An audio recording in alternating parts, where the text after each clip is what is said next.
and the end of the line. First housekeeping rule. If you're in the front row, look down at your feet. And if you're past that yellow line, take a couple steps back. All right. Like I said, we've reached the end of the line. Well, not quite. It's right there where that card is at. Does anybody want to open up their pocketbooks and we can maybe go further? Anybody? Nobody's volunteering their riches? All right. It was worth a try. So here at East Chattanooga, we're going to spin our locomotive 6:30 so we can head back to Grand Junction.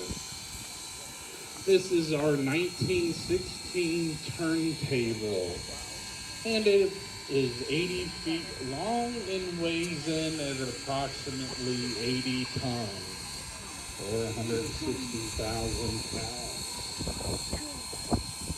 This turntable was originally built for the Central Georgia Railway in Pennsylvania for their Macon shops.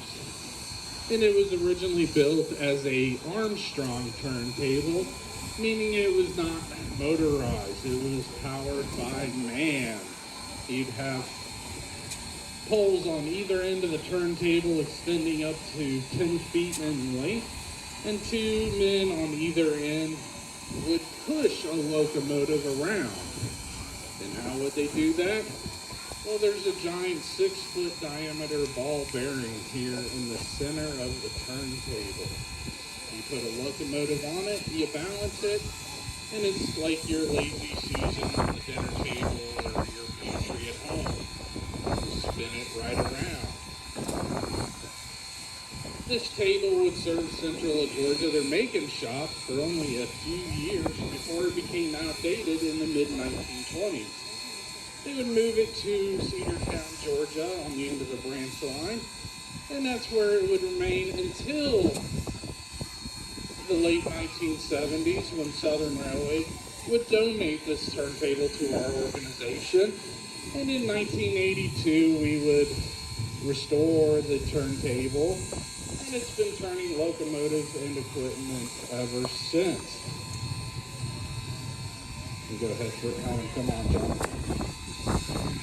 So now we're going to bring 6:30 and show you how this turntable works. We're going to bring it on, and you watch one end of the turntable drop as 6:30 comes on.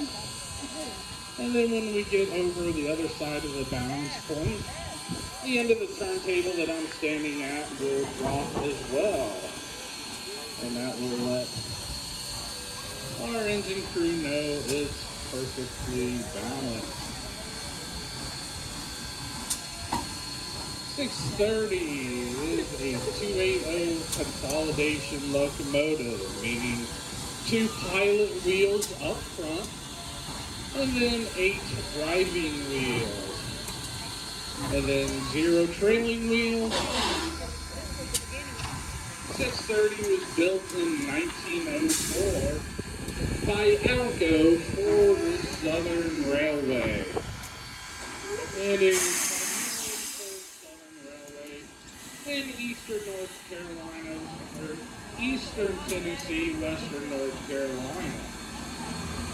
And the 6:30 was part of a class of several hundred of identical locomotives like this. Today, there's only 2 surviving examples of this type of Southern locomotive, 6:30 here, and then 722 that's owned by Great Smoky Mountain Railway, and 722 is currently under restoration.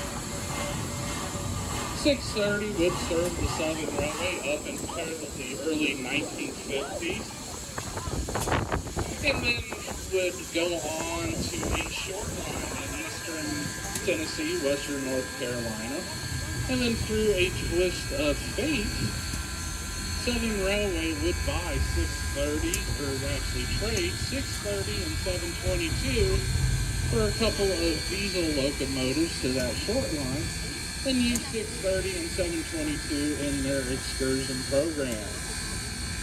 Everybody say hi to our engineer and firemen, Andrew and Ricky, for the smooth, great ride over here. So we're going to line up 630 for track 2, and then we're going to, Jonathan will run around, and then we'll head over to the back shop tour if you'd like to participate in that. So we're going to see if Jonathan can get a no-hitter. That means on the first shot. And I think we gotta go towards the road an inch. Alright, Jonathan. 1916 turntable with a 1904 steam locomotive. So if you folks want to meet me down here at the end of our train, we'll walk over to the back shop here in a moment.